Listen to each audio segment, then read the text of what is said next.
The attitude is எவ்ரிதிங்னு ஒரு book படிச்சேங்க. அந்த book பயங்கர பாசிட்டிவா இருக்கு. நான் எந்த புக்கையும் ஃபுல்லா படிச்சதே இல்ல. இதுதான் நான் first book the attitude is எவ்ரிதிங்ங்கிற புக்க தான் நான் ஃபுல்லா படிச்சிருக்கேன். ஸோ நல்ல பாசிட்டிவா இருந்துச்சு. சூப்பரா இருந்துச்சு இந்த ஆத்தர் எல்லாம் எழுதியிருக்கிறது. அதில ஃபர்ஸ்ட் லெசன்ல ஒரு சில விஷயங்கள் அவர் சொல்லியிருக்காரு. நான் அத மட்டும் கொஞ்சம் சம்மரைஸ் பண்ணி அந்த வீடியோல சொல்றேன். யாருக்காவது ஹெல்ப்ஃபுல்லா இருக்கும்னு நான் நம்புறேன். ஸோ அவர் என்ன சொல்ல வர்றாருன்னா, சில நேரம் நம்ம லைஃப்ல நடக்கிற எல்லா விஷயங்களும் தப்பா நடக்கிற மாரி இருக்கும். எல்லா நேரமும் அப்படி தான் நடக்கும்னு சொல்றது எனக்கு கேட்குது. பட் எனிவே ஸோ இப்போ என்னன்னா நம்ம ஒர்க்ல ஸ்ட்ரெஸ்ஸு, ரிலேஷன்ஷிப்ல ஸ்ட்ரெஸ்ஸு, லைஃப்ல ஸ்ட்ரெஸ்ன்னு சொல்லிட்டு நம்ம நெறைய விஷயங்கள லைஃப் மேலேயே வந்து அக்யூசேஷன் வச்சுருவோம்.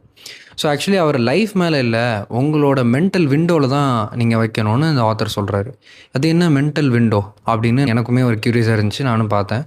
ஸோ மென்டல் விண்டோன்னு அவர் எத சொல்ல வர்றாருன்னா, நம்மளோட ஆட்டிட்யூட தான் சொல்றாரு. இந்த ஆட்டிட்யூட் கரெக்ட்டா இருந்தா, நம்மளோட லைஃபோட பெர்ஸ்பெக்டிவும் சரியா மாறிடுங்கிறத சொல்றாரு. சின்ன வயசுல நம்ம வந்து ஏதாவது கேம் விளையாண்டுட்டு இருக்கும்போது நமக்கு அடிபட்டுச்சுன்னு வைங்களேன், நம்ம நம்ம கத்தி அழுதுட்டு வீட்ல வந்து உட்கார மாட்டோம். நம்ம திருப்பி விளையாட போயிடுவோம் அந்த வலியோட. வளர வளர நம்ம ஃபெயிலியர், ரெஸ்பான்சிபிலிட்டி, கிரிட்டிசிசம் இந்த மாதிரி நிறைய விஷயங்கள் நம்ம மேல வைக்கப்படுறதுனால இந்த ஆட்டிடியூடுங்கிற இந்த விண்டோ மேல நிறைய அழுக்குகள் படிஞ்சிருதுன்னு இந்த ஆத்தர் சொல்றாரு. ஸோ இந்த விண்டோ மூலியமா நம்ம இந்த உலகத்தை பார்க்குற எல்லா நல்ல விஷயங்களும் நமக்கு கெட்டதாக தான் தெரியுது, அழுக்காக தான் தெரியுதுன்னு சொல்றாரு. ஸோ இவர் இந்த ஆட்டிடியூடை இந்த அழுக்கான விண்டோ கூட கம்பேர் பண்றாரு. இது எனக்கு பிடிச்சிருந்துச்சு. இந்த பெர்ஸ்பெக்டிவே நல்லா இருந்தது. உங்ககிட்ட இருந்து எந்த ஒரு குவாலிட்டிஸை யாராவது பிடுங்கணும்னு நினைச்சாலும் பிடுங்கிடலாம், பட் இந்த ஆட்டிடியூடை மட்டும் பிடுங்கவே முடியாதுன்னு இந்த ஆத்தர் சொல்றாரு. ஸோ இவர் அதை தாண்டி உங்க லைஃப்ல நடக்கிற நெகட்டிவான விஷயங்கள் எல்லாம் பாசிட்டிவா மாற்ற சொல்றாரு. உங்க லைஃப்ல நடக்கிற நிறைய விஷயங்களை நீங்களே ஒரு மூவி மாதிரி உங்களோட மைண்ட்லயே இமேஜின் பண்ண சொல்றாரு. இந்த மாதிரி நிறைய விஷயங்களை அவர் ஆட்டிடியூடோட கனெக்ட் பண்ணி நம்மளோட ஆட்டிடியூடை எப்பவுமே ஸ்ட்ராங்கா வச்சுக்க சொல்றாரு, என்ன சிச்சுவேஷன் வந்தாலும். ஸோ இப்படி பண்ணும்போது நமக்கு எல்லா டைமும் பாசிட்டிவாவே நம்மள நினைக்க தோணும். ஸோ இப்படி பாசிட்டிவா நினைக்கும் போது நம்மளோட அடுத்தடுத்த ஒர்க் எல்லாமே நமக்கு ரொம்பவே ஸ்ட்ரெஸ் ஃப்ரீயா இருக்கும்னு இந்த ஆத்தர் சொல்றாரு. எனக்கு இந்த புக் ரொம்ப பிடிச்சிருந்துச்சு. உங்களுக்கு இந்த புக் வாங்கி